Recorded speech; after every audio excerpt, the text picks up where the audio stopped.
अस्सलामुअलैकुम खुशामदीद साडे चैनल मज़ेदार खाने इन पाकिस्तान। अज तुहानू असी बड़ी मज़ेदार जी देगी बिरयानी बनाना सिखावांगे। बड़ी ही डिलीशियस बड़ी मज़ेदार खूबसूरत तरीके नाल बनाना सिखावांगे। तुसी वीडियो नू स्किप नहीं करना, पूरी वीडियो वेखनी है। तो चलो चलते हैं वीडियो की तरफ। एक प्याली घ्यो, 4 चम्मच दही, 1 चम्मच जीरा, 1 चम्मच सूखे धनिया का पाउडर, 1 चम्मच काली मिर्च, 1 चम्मच दड़ा मिर्च, 1 चम्मच हल्दी, नमक हसबे जायका, 1.5 किलो चावल, 1 किलो गोश्त, आधा किलो आलू, 2 प्याज कटे हुए, गरम मसाला, 1 टमाटर, 3 तो 4 मिर्चा, थोड़ी जी इमली, जरदा रंग।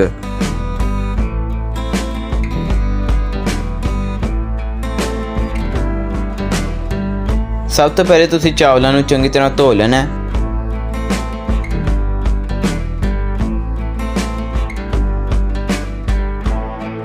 चावलों नू धोने तो बाद इन्हां नू उबाल लेना है।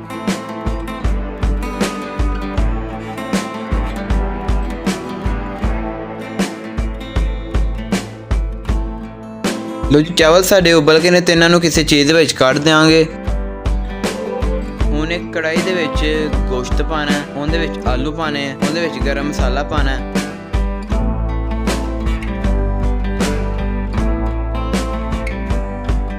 इहदे विच जीरा, सूखे धनिया दा पाउडर, दड़ा मिर्च, हल्दी, कालियां मिर्चां ते नमक हसबे जायका पा देना।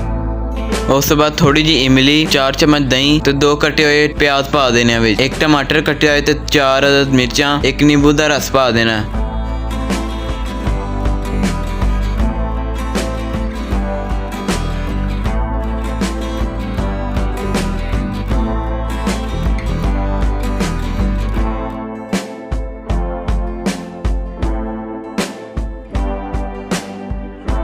हुण एक प्याली घ्यो पा के इन्हू चंगी तरह मिक्स कर देना है।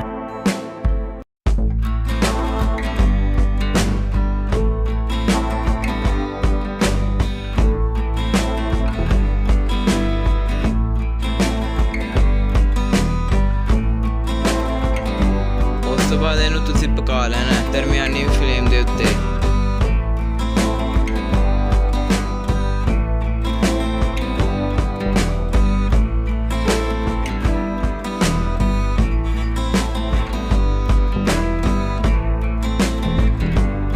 पाँच तो 10 मिनट इन्हू पकाने तो बाद इहदे विच तुसीं रंग पा देना, जरदा रंग।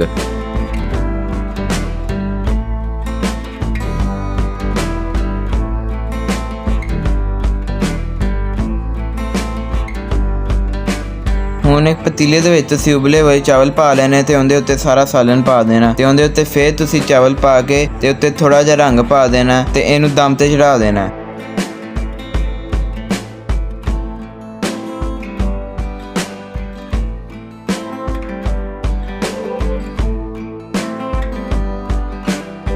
लो जी मज़ेदार जी बिरयानी साड़ी तैयार हो चुकी है। अगर तुहानू वीडियो पसंद आई है तो वीडियो नू लाइक करो ते अगर तुसी साडे चैनल मज़ेदार खाने इन पाकिस्तान ते पहली दफ़ा आए हो तो साडे चैनल मज़ेदार खाने इन पाकिस्तान नू सबसक्राइब करो ते नाल दे घंटी दे बटन नू दबा के आल ते क्लिक कर दो ताकि नवीं आने वाली वीडियो तुहाडे तक सब तो पहले पहुंच सकन।